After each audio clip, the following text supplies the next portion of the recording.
Il y a quelque chose que j'aime par-dessus tout, c'est voir les gens accomplir quelque chose qu'ils pensaient être incapables de faire, tenter de nouvelles choses, relever des défis et faire preuve de persévérance.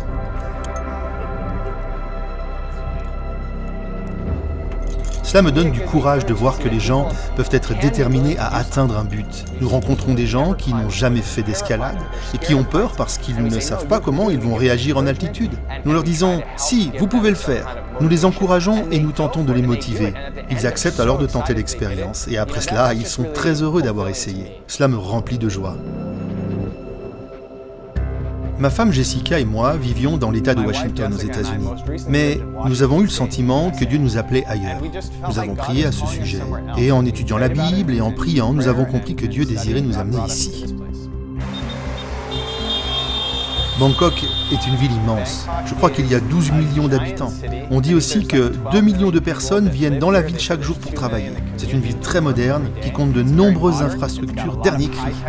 Jessica et moi n'aimons pas particulièrement vivre en ville. Nous préférons de loin la nature et les activités extérieures, mais parfois nous devons mettre nos désirs de côté pour accomplir les plans de Dieu.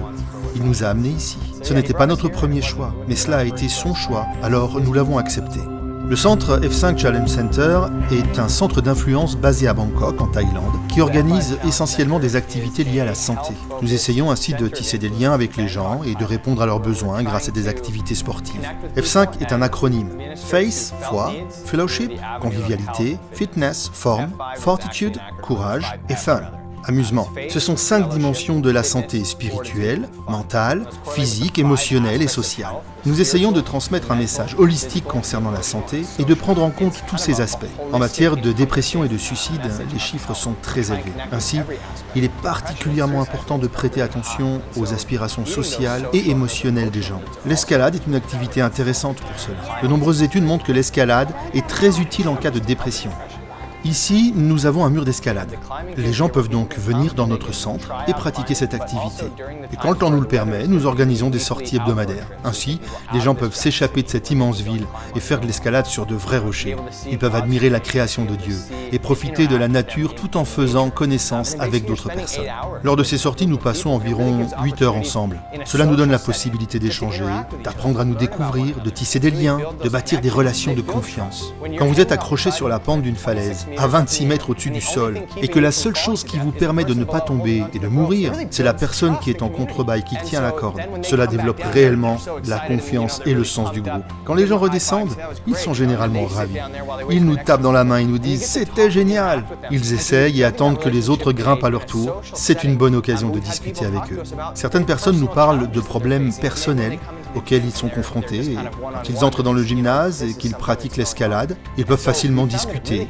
Et ils se disent « il se passe quelque chose ». Nous avons constaté que cette activité permet de bâtir des liens solides. C'est peut-être plus facile que lorsqu'on ne voit les gens que de temps en temps. La majorité des gens vit dans les villes.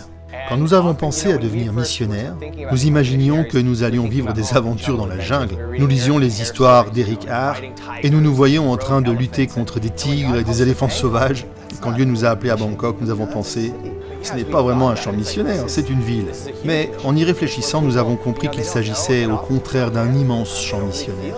Dans les grandes villes, beaucoup de gens ne connaissent pas l'Évangile et ne s'y intéressent pas. Ils n'en éprouvent pas le besoin. Ils ont le sentiment de ne pas avoir de besoins particuliers, notamment de besoins physiques. Mais ils ignorent souvent qu'ils ont des besoins émotionnels et sociaux. Parfois, nous ne nous en rendons même pas compte.